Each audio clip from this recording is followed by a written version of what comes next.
You're listening to the Tank Magazine podcast. Hello, I'm Lily and I work at Tank Magazine. Today I'm joined by Bea Wilson, the food writer and chair of the Oxford Symposium on Food and Cookery. Bea is the acclaimed author of 5 books, the most recent of which, First Bite, How We Learned to Eat, is published by Fourth Estate. In the most recent food issue of Tank, Bea traces the strange legacies of the meal replacement, from early feminist fantasy to contemporary Silicon Valley reality. So welcome, Bea, to Tank Magazine. Would you like to read your piece? Yes. What will the man of the future eat? Asked the American journalist Henry J.W. Dam in McClure's magazine in 1894. Dam had been to Paris to interview the French chemist Marcellin Berthelot, who was then considered a prophet of future food. Berthelot's prediction was that eating was about to go high-tech. Sitting in a small, dark study in the Institute of France, Berthelot told Dam that it would soon be possible to generate artificial beefsteaks and other factory-engineered forms of nutrition. This new food, predicted Berthelot, would be a tablet of any colour and shape that is desired. Berthelot was not the only one in the late 19th century to dream of replacing breakfast, lunch and dinner with tablets, pellets or lozenges.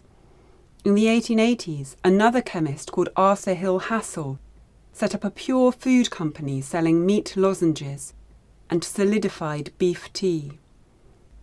Back then, beefy pills looked like the future. These Victorian chemists were wrong on the details, but right about the general concept. Meal replacements are now everywhere, from protein bars to Slim Fast to liquidized on-the-go breakfast cereals. Leading Australian brand Up and Go claims to offer the protein and calcium of a bowl of cereal in a single handy drink. Today's advocates of universal meal replacements, such as Soylent or Huel, the British equivalent, usually take them in the form of a thick, slurry-like vegetarian drink rather than artificial meat tablets. But Berthelot was prescient in seeing that in a scientific age, ever more people would want to dispense with the messy and inefficient business of meals in favour of something more utilitarian and flavourless. The dream of the meal in a pill has become a daily routine for thousands. "He won't go out to restaurants with me," sighed a 20-something woman who I met recently after giving a talk in Seattle. She was despondent that her boyfriend refused to share her great love of food with her. In their relationship, there was no staring at each other across a candlelit table, no swapping spoonfuls of dessert, no grocery shopping for interesting new ingredients. In place of all this mutual joy, he just ate sports bars whenever he got hungry, feeling no need to share. He was a gym fanatic and claimed that the bars gave him all the nutrients his body needed. What he got from these bars was better than what she got from food, he insisted, more streamlined. "At least he's healthy, I guess," she said, not sounding very convinced. She looked sad and asked me if I thought he would ever change. She reminded me of a parent whose child won't try anything green. When someone eats nothing but pizza and cheese strings, we call them a picky eater. Yet when someone builds their life around modern meal replacements, we are supposed to believe they're doing something superior to the drab old business that the rest of us indulge in whenever we sit at a table with knives and forks and conversation. In this time-obsessed, screen-fixated age, these people are carving out more minutes and hours to spend on useful stuff like email, social media and ordering more possessions online. They are the winners who sip their portion of slurry and get on with the day. We, with our dirty chopping boards and endless rush to get unreliable ingredients ready in time for dinner, are the losers. What are we thinking, using our lunch break for actual lunch? In utopian fiction of the late 19th century, the meal in a pill was a feminist concept. In Mizora, a serial published in the Cincinnati Commercial in 1880 to 1881, Mary E. Bradley Lane envisaged an all-female society where the women ate artificial meat and cream. This was an alternate reality to the real world where women were tied to the kitchen. In 1887, American novelist Anna Dodd published a satire called The Republic of the Future.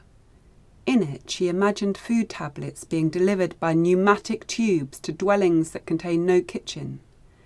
When the last pie was made into the first pellet, she wrote, women's true freedom began. Today, the meal replacement has different, more individualist connotations. It is not about liberating women from cooking meals, but freeing young men from eating them. Huel, which costs around £4.83 per person for a day's supply, is not something you buy to save someone else the trouble of cooking. Rather, it is an extreme form of self-care for individuals, not households. Many Huel users claim it has transformed their health, helping them either to lose weight or gain it, giving them more energy to exercise, clearing up their skin. Based on testimonials, users are preponderantly young, single men, interested in a more scientific way of eating. Huel, devised by dietitian James Collier, is made from oats, pea protein, rice protein, flaxseed, coconut, a few other things, and vanilla flavouring. It boasts that it contains all the proteins, carbs and fats you need. This is something to take, like you would a vitamin pill, rather than something to savour, like a ripe peach or a bowlful of buttery egg noodles. To me, the thought of going a day without food remains dystopian. Waking first thing, I'm often in a state of mild panic. Why didn't the alarm go off sooner? How will I make inroads on my to-do list? What do the children need for school today? And why did I not get it ready the night before? What calms me is the prospect of coffee and toast and perhaps a pear, that reassuring music of the coffee grinder and the toaster, the warm, comforting smell that fills the kitchen. Food makes the panic dissipate. For people who drink meal replacements, on the other hand, food itself has clearly become the cause of panic.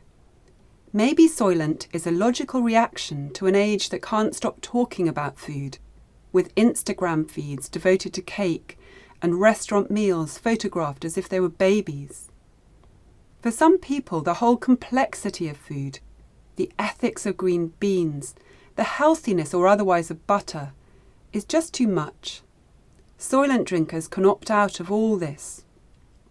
At least I won't have to think about lunch, said an elderly woman who was buying a bottle of Weetabix on the go in the queue in front of me at Boots.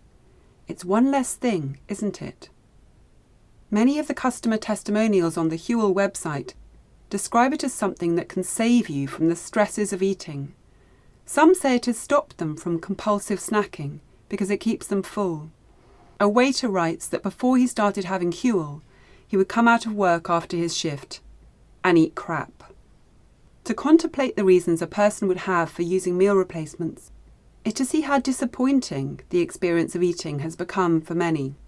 I started to think about meal replacements differently when I came across a blog written by Dan Wang, a 24-year-old writer and editor based in the United States, though he has also lived in Canada and Germany. Wang drinks Soylent once a day and argues that the prejudice against meal replacements is misplaced. Unlike many users, he does not claim that Soylent has changed his life or made him healthier. He does not pretend it is even particularly satisfying. But neither, he points out, is most of the food for sale in the average Western city. I challenge the doubters to declare that every meal they have is a plate of nutritious deliciousness prepared simply and enjoyed in the company of friends, he writes on his blog. Wang himself started drinking Soylent over a year ago to replace the meals that would otherwise become a hot dog in a cafeteria. In other words, lunch. Soylent comes in two versions. Version 1.3, which I'll call Cake Mix Soylent, and version 1.4, which I'll call Burnt Sesame Soylent. Wang marginally prefers the Cake Mix version, although he does sometimes worry that he will one day find it too disgusting to swallow. For Wang, Soylent makes sense for modern life, not because it's something utopian and wonderful, but because the rest of the Western food supply is so dispiriting. I spent the first 7 years of my life in Kunming, Yunnan, Wang tells me.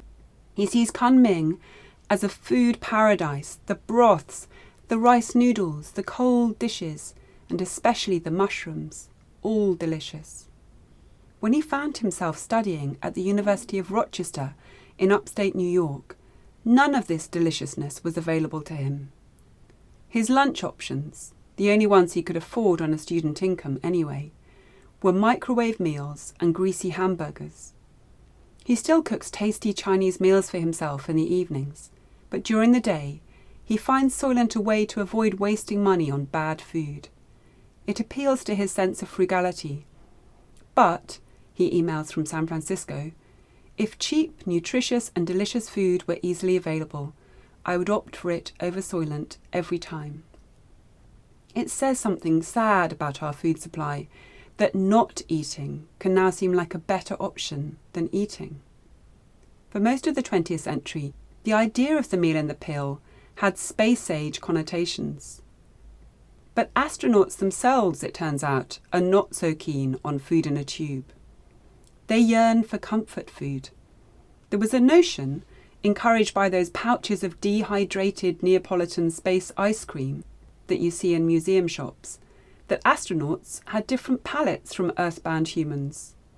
But these days, NASA space food consists of a menu of around 200 items, all designed to be as similar as possible to real food, only thermostabilised and vacuum-packed. According to the US Space Agency, a favourite is fajitas, made from long-life tortillas, hot sauce and various vacuum-packed meats. Another is shrimp cocktail. It reminds American astronauts in their lonely cabins of the tasty flavours and textures of home. The future never turns out quite as predicted. Spacemen crave the old-fashioned food of an actual kitchen, something to chew, to savour, to share around a table, to remind them that they are still human. Meanwhile, back on Earth, many people no longer even aspire to such pleasures. With our screens to comfort us, we no longer need a stove. My definition of man is a cooking animal, wrote James Boswell in the late 18th century. Now we are animals who neither cook nor necessarily eat. The idea of the meal in the pill goes back a long way.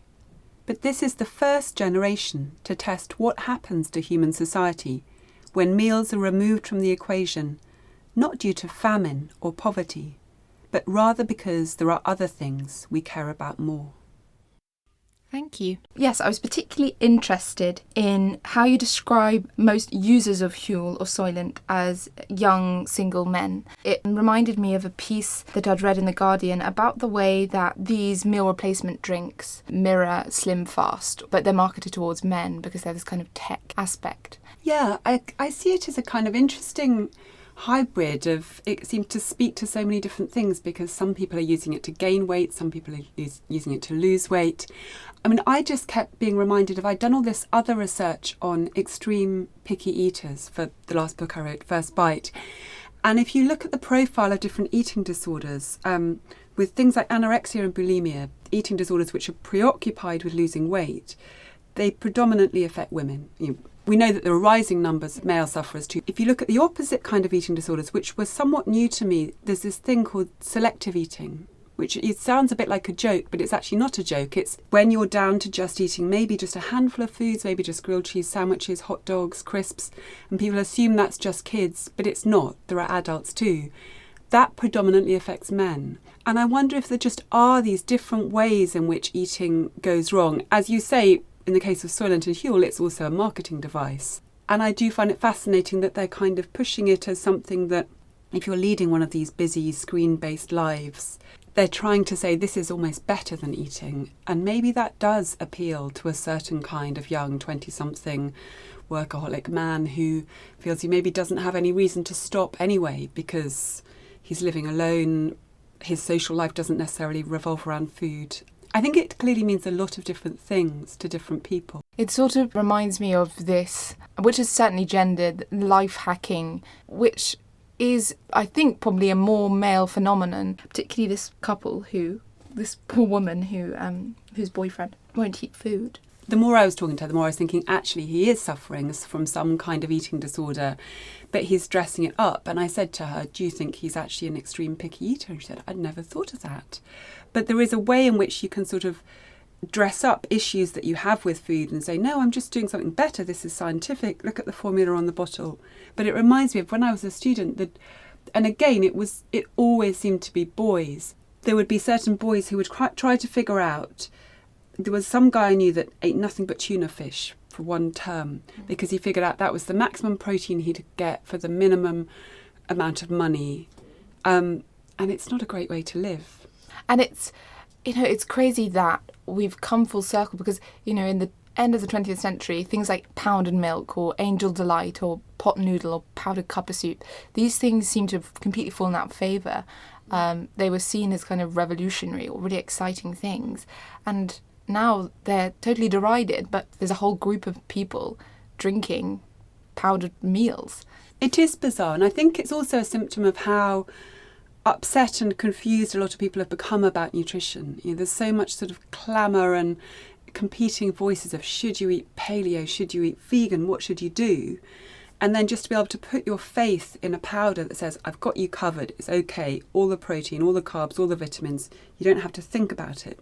And to me, that's not an appealing proposition at all. I think food is joyous. I think you do have to enjoy eating, you have to be able to sort of embrace messiness and embrace the fact that not everything is nutritionally perfect. And a lot of people from various angles seem to have trouble with that now. Yeah, I thought it was interesting, this idea of being anxious about food and the meal in a pill seeming to resolve that, because at the beginning of your piece you talk about Marcelin Berthelot and also Arthur Hill Hassel. And Berthelot seemed to be suggesting that these synthetic foods could be made out of the pure elements of hydrogen, oxygen, nitrogen, and carbon. And Arthur Hill Hassel, who set up the Pure Food Company, was originally, or maybe more famously known for being the first person to properly investigate food hygiene. Exactly. And these ideas about purity. Yeah, I got interested in Hassel a while ago. I wrote a book about Victorian food adulteration called Swindled. And Hassel, from the point of view of adulteration, is a total hero. He just went around London putting food under the microscope. He'd just buy all these different samples of coffee, put them under the microscope and say, look, this isn't coffee at all. Look how much chicory it's got in it. Look how many sort of other pieces of rubbish it's got in it. But he got slightly unhinged, as food campaigners often do. And he was so obsessed with the idea of purity that he thought, it's also he wanted to make money, but he sort of thought if you could just produce some kind of food that was just guaranteed pure and then boil it down into a kind of meat lozenge, that would be the perfect food. It's very easy to let fear take over, and hence the meal in a pill is just a way of saying, let's just opt out. And the time factor, I found it interesting about the fact that in the 19th century it was also a feminist concept and the idea of being liberated from cooking. And that somehow, I guess that's gone in different directions. I guess we're so many of us dependent on ready meals now that there are other ways people can be liberated. Whereas it seems like the meal in a shake is really for individuals rather than families. But it is interesting, so much of utopian feminist literature from that time was obsessed with food or at least the kitchen. But I thought it was really fascinating that you mentioned Anna Dodd's book, The Republic of the Future, because she was virulently anti-socialist. Am I right in thinking that she really believed that mechanisation of the kitchen prevented intricacies and idiosyncrasies that encouraged people to be inventive or entrepreneurial with food? As you rightly say, yeah, it was a real satire when she said that the pie as a pellet was where women's true freedom began. You've already mentioned that you see it as a kind of extreme form of picky eating. But I'm interested in your most recent book, First Bite, and the way that you've written about the Finnish, is it sapere? The sapere movement in Finland, yeah. It originally started in France, and the idea of it is it's a completely different way of teaching children about food, and it's learning not through lectures on healthy eating, but through play. You learn through the senses. And in that book, I wrote about how it's been implemented in Finland over just the past 10 years. As Finland looked around and noticed that compared to other Scandinavian countries, they had way worse rates of child obesity, and they wanted to do something about it. And because the preschool system goes on much longer in Scandinavian countries, there's kind of more opportunity to working it into the curriculum. So they decided that every child in Finland, started in just one town and now it's the whole country, would have these amazing sounding sessions where you'd learn about sourness or bitterness, or everyone would taste lemon and talk about whether they liked it, or they'd go mushroom hunting, or they'd talk about different kinds of berries and which ones they preferred. And obviously that's quite a Finnish example, but there are totally ways in which that could be transplanted to Britain and we could be eating different types of apples. And to me, this is a wonderful antidote to a world of Soylent. It's saying, actually, if you want to have a balanced relationship with food, it's all about the senses. It's not sort of cutting yourself off and every day drinking some horrible homogenized mixture that always tastes a bit like vanilla cake mix. It's about exposing yourself to all of the variety and discovering your true passions.